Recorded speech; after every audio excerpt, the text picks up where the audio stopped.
So I was thinking the other day about numbers.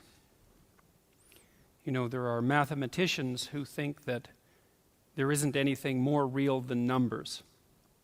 And that's an interesting proposition. I mean, it's obviously the case that once you invent or discover numbers, that confers on you a tremendous power. And who knows the limits of that power? And the claim that numbers are more real than anything else is predicated in part on the fact that when you discover them or invent them and start to utilize them, that your ability to operate in the world expands immensely. And so that's one of the ways of judging whether or not something is real, is whether or not when you use it, it facilitates your means of operating in the world. Interestingly, numbers are abstractions. And so that raises another question, which is, well, what's more real? The thing that's being abstracted from, or the abstractions? And again, that's not obvious. And maybe the question of more real isn't germane. Maybe it's a question of equal reality. But it's not obvious that abstractions aren't real. And you can make a damn strong case that they're more real than anything else. And so then you might ask yourself, well, then what are the most real abstractions? And so that's what I'm going to start to talk about tonight. I'm going to talk about it in relationship to as many rules as I can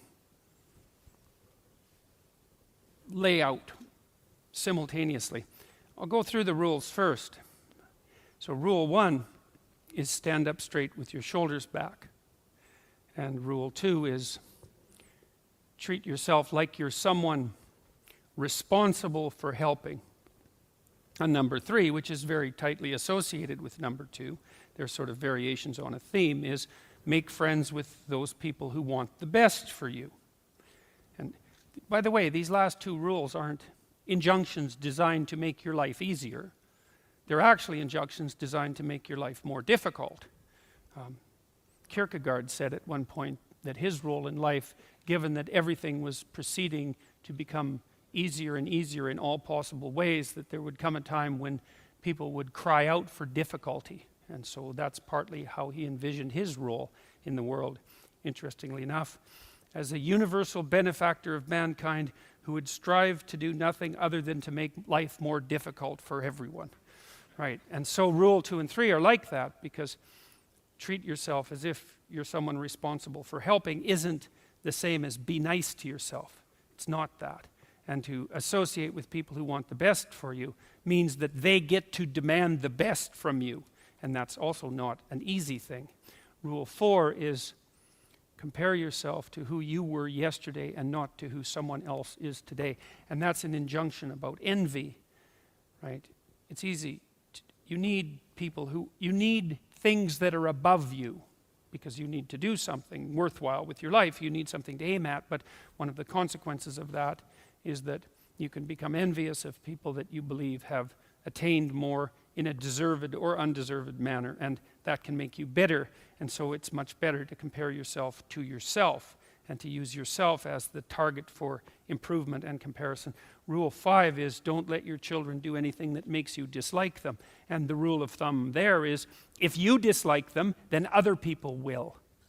And it's a bad idea to allow your children to act in a way that makes other children dislike them or adults dislike them, given that they're going to have to deal with children and they're going to have to deal with adults. So your primary responsibility as a parent is to help your child learn how to behave so that the social world opens up its arms to them and welcomes them at every level. And you've done your job if you can manage that, and it's not a simple thing to do. Rule 6 is put your house in perfect order before you criticize the world. And that's not take no action for others until you have your act together. That isn't what the rule means. It means that bind your ambition with humility and work on what's right in front of you that you will suffer for if you get wrong before you engage in the large-scale transformation of other people. Rule 7 is do what is meaningful and not what is expedient. And I would say in some sense that's the core ethos of the book. Not exactly, because Rule 8, which is tell the truth or at least don't lie, is a necessary conjunction to that, or a necessary additional element, because I don't think that you can pursue what is meaningful without telling the truth. And the reason for that is if you don't tell the truth, or let's say if you lie, which is an easier way to think about it, you corrupt the mechanisms, the instinctual mechanisms that manifest themselves as meaning, and then you can't trust them. And that's a very bad idea. So the fundamental reason to not lie is because you corrupt your own perceptions if you lie. And when you corrupt your own perceptions, then you can't rely on yourself. And if you can't rely on yourself, then, well, good luck to you. Because what are you going to rely on in the absence of your own judgment? You've got nothing if you lose that. Rule 8 is, as I said, tell the truth or at least don't lie. Rule 9, assume that the person that you're listening to knows something you don't. And that's not so much a mark of respect for the person, although it is that. It's a mark of recognition of your own unbearable ignorance. You know, one of the things you have to do in life, you have to decide what's more important, what you know or what you don't know. First of all, there's a lot of what you don't know. And so if you make friends with that, if you decide that's important, then, well, that's a good thing, because you're going to be surrounded by what you don't know your entire life. And so if you're appreciative of that, then that's going to make things go better for you. But the other element of that is, well, why should you be appreciative of what you don't know? And the answer to that is, well, you shouldn't. If your life is absolutely perfect in every way, you have exactly what you need and want, you've put everything in order around you, then what you know is sufficient. But if you believe that things could still be put right around you in your own personal life, and with regard to the effect that you have on other people, then obviously what you don't yet know is more important than what you do know, and you should be paying attention to find out what you don't know at every possible moment. And if you're fortunate when you have a conversation with someone and you're actually interested in what they say, then even if they're not very good at communicating, even if they're awkward, or even if they display a certain amount of enmity towards you, there's always the possibility that they might tell you something you don't know, in which case you can walk away from the conversation less ignorant and corrupt than you were when you started the conversation. And if your life isn't everything that you would like it to be, then being slightly less ignorant and corrupt is probably a good thing. And so Rule 10 is be precise in your speech. And that's an observation, I would say, that's a variant of a New Testament injunction, which is, or maybe a description of the nature of the world, which is knock and the door will open, and ask and you will receive, which is a very strange theory, let's say, but which I would say is far more in accordance with what we know about the psychology of perception, let's say, than you might imagine, because it is the case that you don't get what you don't aim at.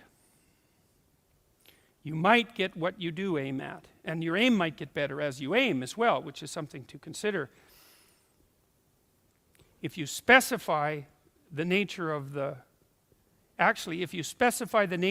being that you want to bring into being, then you radically increase the probability that that's what will occur. And of course you all know that because you regard yourself, at least to some degree, as active creative agents, right? Your fundamental attitude towards yourself, at least in the manner that you act towards yourself, is that you wake up in the morning and you have a landscape of possibilities that lay themselves open to you, and you make choices between those possibilities and determine in consequence how the world is going to manifest itself. So you confront a field of potential, that's a good way of thinking about it, and through your choices you determine which elements of that potential are going to concretize themselves into the real world. And you are very unhappy with yourself if you don't do that properly, and you're very unhappy with other people if they don't do that properly, and you're very unhappy with other people if they don't treat you like that's what you're like. Because part of what you demand from people, let's say, in terms of sheer civility, is that they act towards you as if you're the locus of voluntary choice in a world of potential. And you upbraid each other for that as well. If you have children and parents, your parents will say to you, if you're fortunate, you're not living up to your potential, which is actually a compliment in a sense, even though it's also a judgment. And the compliment is, I know perfectly well that you could be more than you are. And you'll hang your head if you have any sense, and you'll think, like you think in relationship to your own conscience, that yes, I have a lot of potential that I'm not fully realizing, and that actually constitutes a transgression against the good. And I don't think I've ever met anyone who doesn't believe that. If you have a reasonable conversation with them, it just seems self-evident. I mean, maybe now and then you meet someone who's narcissistically self-satisfied, but then they're narcissistic, and that's not good. That, as a medium to long-term strategy, that's a catastrophe. That ends in disaster. You know, it's a short-term, it protects people, but long-term, it's not good in the least. And of course, other people don't appreciate it as well. Rule 11 is don't bother children when they're skateboarding. And that's actually a discussion of courage, of encouragement, more specifically, because I've been trying to understand, for example, what role parents play in the lives of their children. And I would say this is a role that is of fundamental importance, as well as attempting to guide your children so that they act in a socially desirable manner, so that the world opens itself up to them. You also want to encourage them, which is not the same as sheltering them. It's not the same at all. And to encourage someone is to say something like, or to act out something like, look, kid, the world's already difficult, because the world isn't easy for children any more than it's easy for adults. The difficulties they're not the same. They're child-sized difficulties, but they're still difficulties. The world is a very hard place, and it's a bitter place in many ways. And it's not only a hard and bitter place, it's also touched with betrayal and malevolence. And that's the fundamental bottom line. But there's something in you that is capable of taking that full on and transcending it. And that's encouragement. You say, well, as difficult as things are, you're up to the challenge. And to interfere with children when they're skateboarding, for example, when they're doing, let's say, inadvisably dangerous things, which kids, of course, do if they're skateboarding, to interfere with that is to interfere with the child's willingness to voluntarily expose themselves to the risks that they need to expose themselves to in order to develop the sort of competence that allows them to thrive in a world they cannot be sheltered from. And so to interfere with children when they're taking necessary risks is not love or empathy, but cowardice on the part of parents. And it's deeply damaging to children. And I can tell you, as a clinical psychologist, I've never had a client come to my office in all the hundreds of encounters I've had with people in my office. I've never had a client say, my parents made me too independent. Right, that hasn't happened once.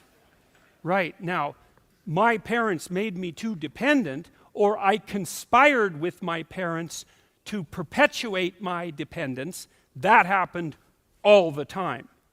So there's a rule of thumb, which I think is a good one, which I believe is often applied in nursing homes by people who work in nursing homes, which is, of course, a very difficult job. And the rule is, do not do anything for anyone they can do for themselves. And the reason for that is that it's a form of theft, right? You don't, first of all, if you do something for someone and it facilitates their movement forward, then they moved forward because you helped them, which is something I was very careful about as a therapist. I don't want to give my clients advice. First, it might fail, in which case they are going to pay for my advice. And second, if it succeeds, then I get to be the successful one. And I don't want to steal the success from my clients. That's a bad idea. I want to help them figure out what it is that they should aim at, and then help plot out a strategy for attaining that.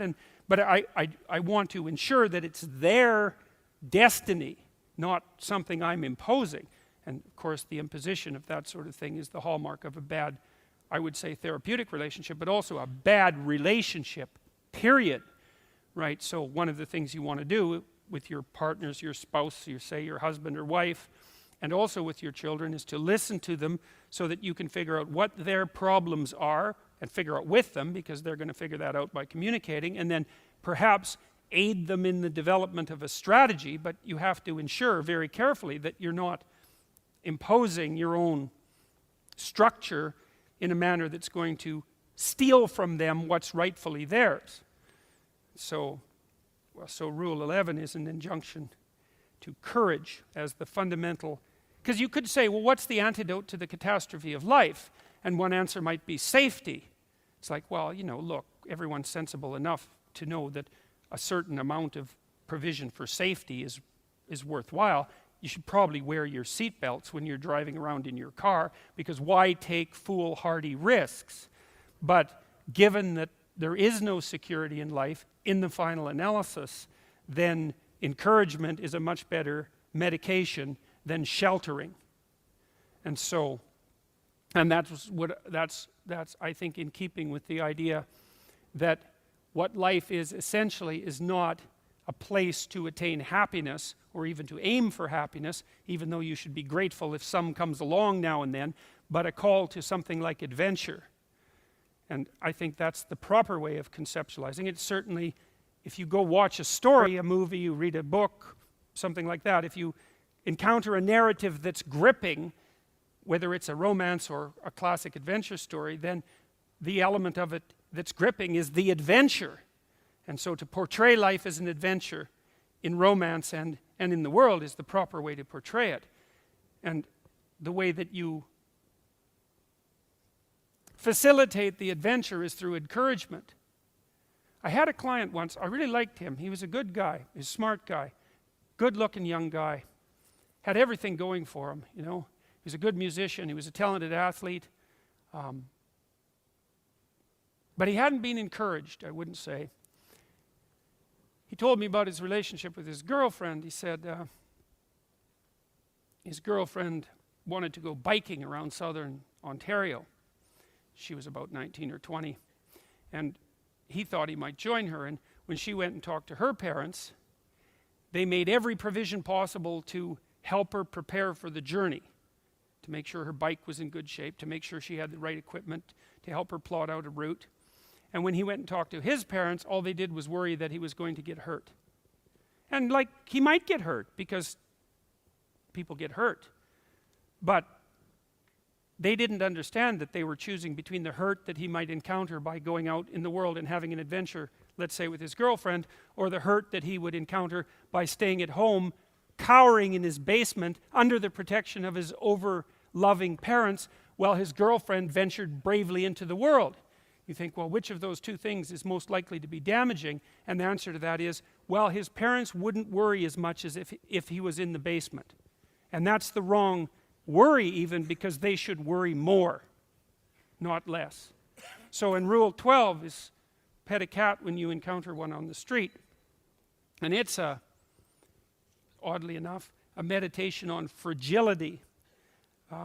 It's a discussion of what you do when you don't know what to do, and that's really when things have gone badly for you, when you face a terrible tragedy in your own personal life or in your familial life, or perhaps even in the life of your community, when things come crowding in at you too quickly.